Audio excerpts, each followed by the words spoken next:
Hi, my name is Kiara Dill, and I'm here to talk to you about my theory or theories, which is the Module 2 critical review presentation I'm going to talk to you about. And my two is actually intertwined with each other, and their motivation is self-regulation and learning.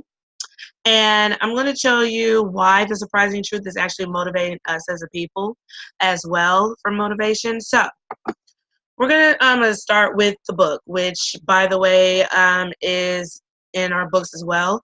But is telling us in Learning for Instruction by Driscoll, motivation is work-related rather than play-related, a concept. The book also refers to the motivation as a process whereby goal-directed behavior is instigated and sustained. I want to counteract on that, but motivation is work-related rather than play-related concept. Um, for me, it could be both. It depends on what type of motivation you're having for your kids and self-regulation as well. But we'll get into that later in the presentation. And the next one is a rationale why it's important. Is that when the students are faced with a particular problem and they do not have the means to seek a hard challenge, they do not seek or want to answer the problem.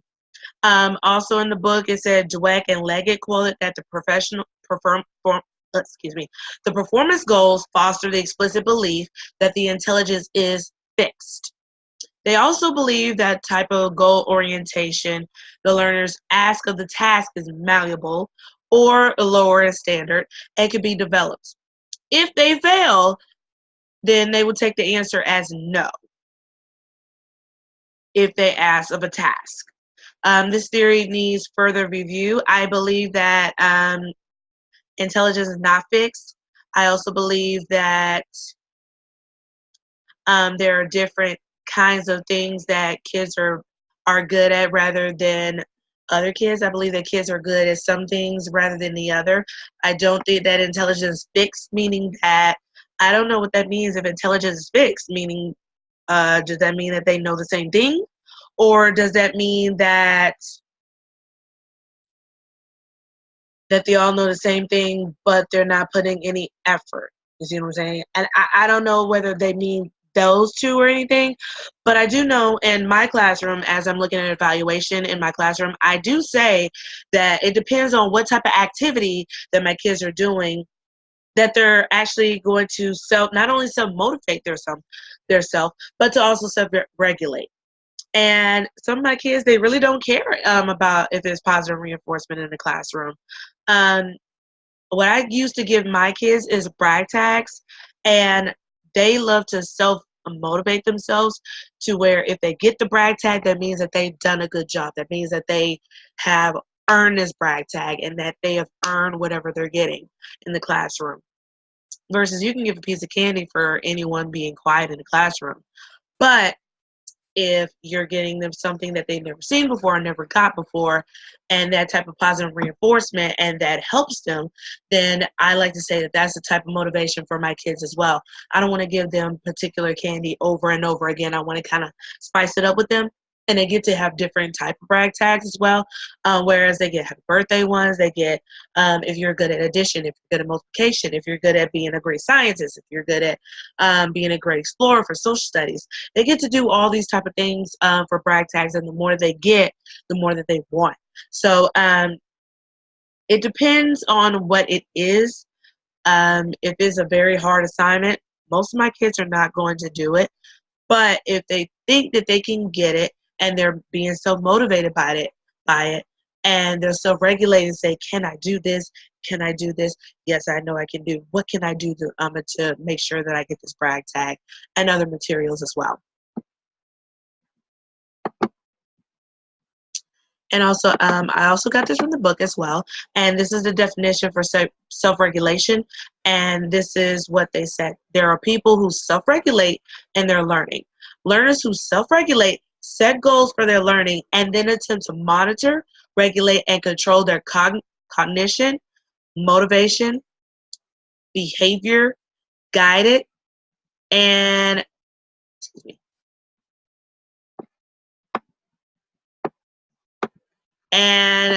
constrained by their goals and the contextual features of the environment. So my take is on self-regulation is that they self-regulate in their learning. They not only attempt to stop and ask questions, but they also get to control their cognitive thinking. They get to control their behavior at all times, whether it's guided or not guided. And they get to self-regulate in their environment as well for the definition. And let's see. My thing is kids want to motivate every day. My kids want to motivate themselves every day, daily, just to see what they can do and further their learning. Most kids won't do that, and that involves my classroom as well. So my kids do not self motivate. They just want everything handed to them. But in my classroom, they have to earn their grade. They have to earn everything that they get, and they have to also learn to self-regulate this stuff. Am I doing this right? Do I need to show work? Yes, you do need to show work. What kind of work do you need to show? What kind of stuff do you need to show? And I'm trying to teach my kids that as well, so that way they won't be so dependent on the teacher, and they can actually self-regulate, say, okay, uh, can I do this? What type of activities do I need to do? What type of problems do I need to do? What type of other materials do I need to do? And what is going to motivate me to do this? I try to do that as well in my classroom. And the next thing that kind of gets me a little bit interested about motivation and self-regulation is that these three phases, and they have a performance phase, they have a self-regulation phase, and a forethought phase. And the one that really got to me was that the forethought phase, which is the goal setting and the strategic planning. That one stuck out for me because goal setting is what I'm trying to teach my kids as well right now. So that's the forethought phase. And the strategic planning is, what are you going to do next? How are you going to get to that answer? What problem are you going to work on?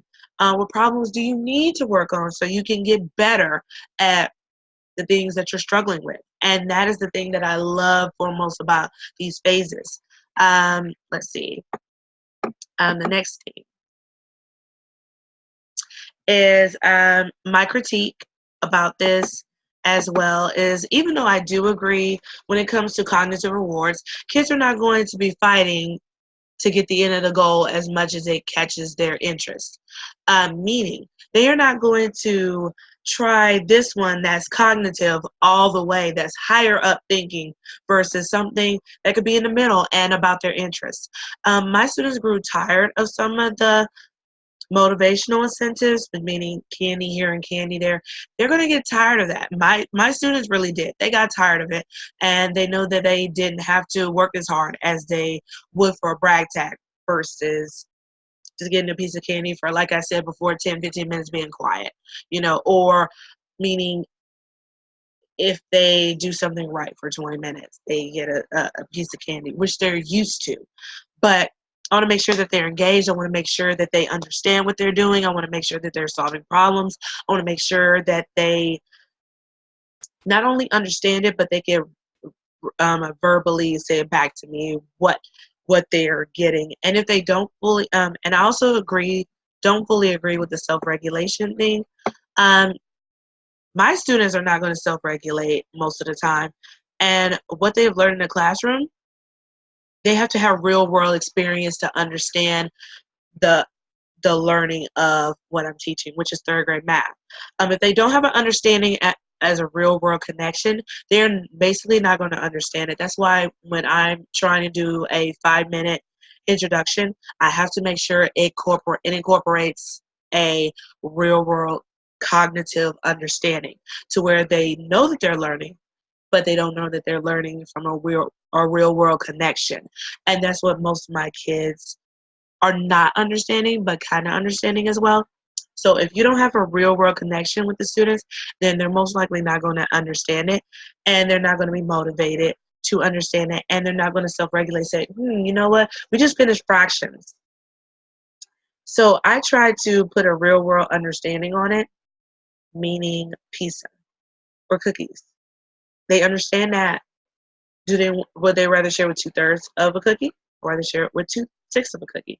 My kids know that the more pieces that you don't share, for example, 2/3 is bigger than 2/6, because I would rather share with 2 people than 5 people, because if my denominator is getting bigger, my pieces are going to get smaller. And my kids are kind of greedy, so they rather want the 2/3 of a pizza rather than 2/6 of a pizza, you know. So I kind of want to put real world connections along with that. In conclusion, once again, I am still talking about when it comes to motivation and self-regulation and learning. And my real world is still stands with the pizza and the cookies. Um, my motivational incentives did not work at first until I understood that if I get these brag tags and that they earn these, then they're actually going to be a little bit more motivated than most kids. And to also self-regulate is to go back and reflect and say, you know what, did I learn this at the best of my ability? Which I know most of my kids are not doing that. But are they going to be self-regulating, meaning are they going to learn at the end of the day? And for my kids, what I like to do at the end of the day, especially when it comes to math, end of math, is that I would give them exit tickets, and that'll be 2 to 3 questions about what we learned that day. And whatever they learn that day, they're going to have to answer it. Not only just answer it, but they're going to have to solve it using a method that we just learned about in the classroom. And I think that's going to be a really big deal for them, and to know that they actually got it right and that they actually solved the question by using a strategy that they learned that day, or probably the day before, or maybe last week. And I think that's really going to help our kids not only continue to be motivated and also self-regulating and learning. Um, if you look over here, I have one reference for the theory, and that's from the book. You may not can see it as well as you should, but I'm going to see if I can try to easily make that better. But I got it from the book, and it's an APA citation. And I just want to say thank you so much, guys, for listening to me ramble on about motivation and self-regulation. And if you need to talk to me about anything about this presentation, please let me know. Thank you so very much. And once again, have a great night.